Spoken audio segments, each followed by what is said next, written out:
What if I told you that your hourly wage is a lie? Not the number on your payslip, but the real, actual amount you earn for every hour you dedicate to your job. Stick with me, because today we're going to pull back the curtain and calculate your true hourly wage.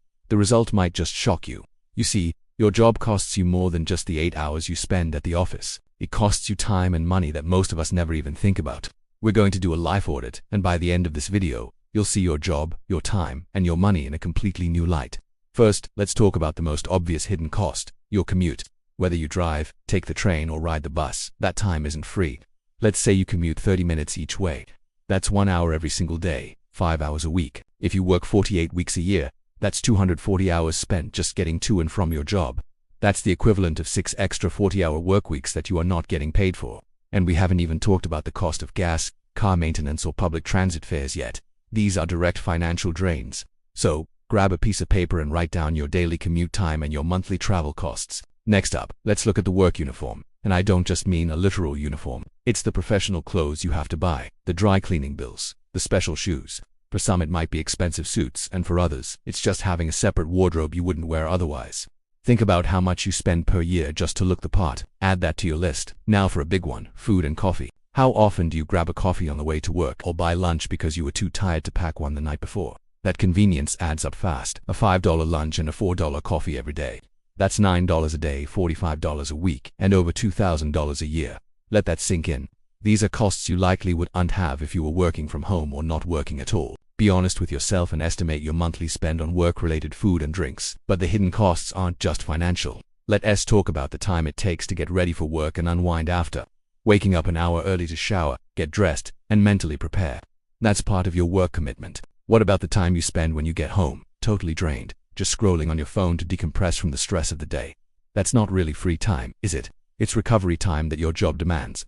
Let's be conservative and say that's another hour per day. Add that to your commute time. And what about childcare? If you have kids, this is a massive expense directly tied to your employment. For many families, a significant portion of one parent's salary goes straight to daycare or after-school care. This is a non-negotiable cost of working, so be sure to include it. There are also other sneaky expenses. Do you pay for a house cleaner because you're too exhausted to clean on the weekends? Do you order takeout more often because you have no energy to cook? These are what we call costs of convenience, and they are often a direct result of the time and energy your job consumes. Think about any services you pay for that you wouldn't need if you had more free time and energy. Okay, now it's time for the big reveal.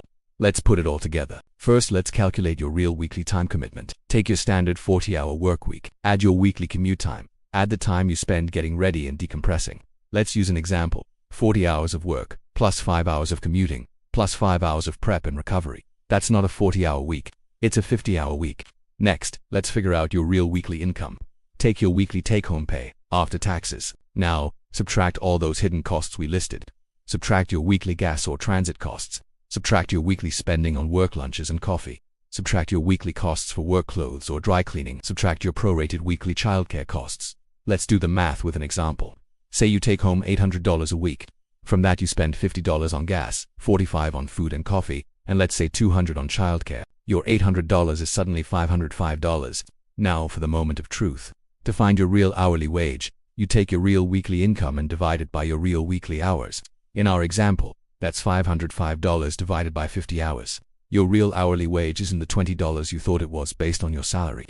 It's actually $10.10. Go ahead, pause the video and do your own calculation. What's your number? Is it higher or lower than you expected? For many people, this is a huge wake-up call.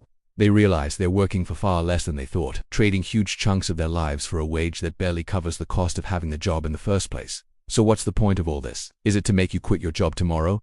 Not necessarily. The point is empowerment. This is about knowledge. When you know your real hourly wage, you can make better decisions. You start to see every purchase not in dollars, but in hours of your life. Is that new gadget really worth 5 hours of your life energy? Is that expensive meal out worth 2 hours of your time away from your family? This new perspective changes everything. It helps you see where your money is really going and identify those financial leaks. Maybe you realize that packing a lunch every day could save you the equivalent of a full day's work each month. Maybe you start looking for a job closer to home, not just for a higher salary, but to reclaim those hundreds of hours lost in traffic. It empowers you to negotiate better, to value your time more, and to build a life that is truly aligned with your financial and personal goals. This isn't about shaming consumerism or convenience. It's about being intentional. It's about choosing how you spend your two most valuable resources, your time and your money. By understanding the true cost of your job, you gain the power to redesign your life for maximum efficiency and, more importantly, maximum happiness. You deserve to know what your time is truly worth. I hope this exercise was as eye-opening for you as it was for me when I first did it. Let me know in the comments what you discovered about your real hourly wage. It's a powerful conversation to have. Thanks so much for watching, and if you found this valuable, please give it a like and subscribe for more content that helps you master your money and your life. See you next time.